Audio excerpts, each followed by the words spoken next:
నావి మా friends tickets book అయ్యాయి. మీ టికెట్స్ సంగతి ఏంటన్నా? లేదురా, నేను వెళ్ళట్లేదు.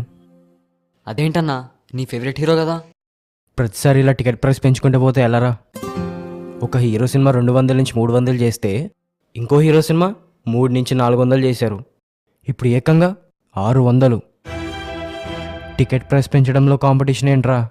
చిల్లన్నా, మనకేమో డబ్బులు తక్కువ. అలా అనుకుని ఖర్చు పెడుతున్నాం కాబట్టే తక్కువ సంపాదించే వాళ్ళకి ఇబ్బంది అవుతుంది. టికెట్ ప్రైస్ కంట్రోల్ చేయడంలో మన హీరోస్ అండ్ ఫ్యాన్స్ ఇద్దరిది రెస్పాన్సిబిలిటీ. మనమేం చేయగలమన్నా? ఫ్యాన్స్ తలుచుకుంటే ఏదైనా సాధించగలరు.